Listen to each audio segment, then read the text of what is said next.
Welcome to our YouTube channel nursing education BD. এখন আমরা জানবো নার্সিং ইনস্টিটিউট রাঙ্গামাটি এর ভর্তি তথ্য। Diploma nursing, diploma midwifery, BSc nursing এর জন্য রাঙ্গামাটি বা কারা কারা আবেদন করতে পারবেন, কারা কারা আবেদন করতে পারবেন না, কখন আবেদন করতে হবে, কিভাবে আবেদন করতে হবে, ভর্তির যোগ্যতা। নার্সিং ইনস্টিটিউট এর ঠিকানা হলো নার্সিং ইনস্টিটিউট জেনারেল হাসপাতাল রাঙ্গামাটি, অর্থাৎ রাঙ্গামাটি সদরের প্রাণকেন্দ্রী সদর হসপিটালের সাথে এটি অবস্থিত। এটি বিএনএমসি বা বাংলাদেশ নার্সিং অ্যান্ড মিডওয়াইফারি কাউন্সিলের অনুমোদনপ্রাপ্ত একটি সরকারি নার্সিং প্রতিষ্ঠান। বিএনএমসির ওয়েবসাইটের প্রথম 3 নম্বরে এটি রয়েছে। এখানে বিএসসি কোর্স নেই, এখানে ডিপ্লোমা নার্সিং 80টি সিট রয়েছে। ছেলে মেয়ে সবাই আবেদন করতে পারবে। ছেলেদের 10% সিট, অর্থাৎ 8টি সিট ছেলেদের, বাকি 72টি মেয়েদের। আর 25টি সিট রয়েছে মিডওয়াইফারি, শুধুমাত্র মেয়েরাই আবেদন করতে পারবে।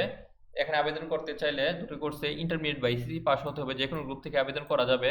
এসএসসি তে কমপক্ষে 2.5, এসএসসি তে কমপক্ষে 2.5, এসএসসি ও এসএসসি মিলে কমপক্ষে 6 পয়েন্ট থাকতে হবে, তাহলে আবেদন করা যাবে। যেহেতু এটি একটি সরকারি নার্সিং প্রতিষ্ঠান, এখানে পড়াশোনা সম্পূর্ণই ফ্রি, আর থাকার ব্যবস্থা সম্পূর্ণ ফ্রি, এবং হোস্টেলে যে খাবার খরচ প্রত্যেক মাসে যে স্টাইপেন্ড বা বৃত্তি দেওয়া হয় সে টাকা দিয়ে খাবার খরচ অন্যান্য খরচ হয়ে যায়।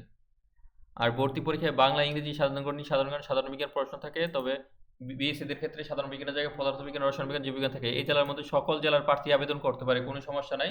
সবাই আবেদন করতে পারবে, যে কোনো গ্রুপ থেকেই আবেদন করা যাবে। মাদ্রাসা, কারিগরি, উন্নত যে কোনো শিক্ষা বোর্ড থেকে ইন্টারমিডিয়েট পাশ হলে আবেদন করা যাবে। তাছাড়া পরের বছর সেকেন্ড টাইম বা থার্ড টাইম, এর পরের বছর আবেদন করা যাবে। সেকেন্ড টাইম, থার্ড টাইমের জন্য কোনো নেগেটিভ মার্ক নেই। নার্সিং বিষয়ে যে কোনো প্রশ্ন থাকলে ভিডিও নিচে কমেন্ট বক্সে কমেন্ট করে প্রশ্ন করুন।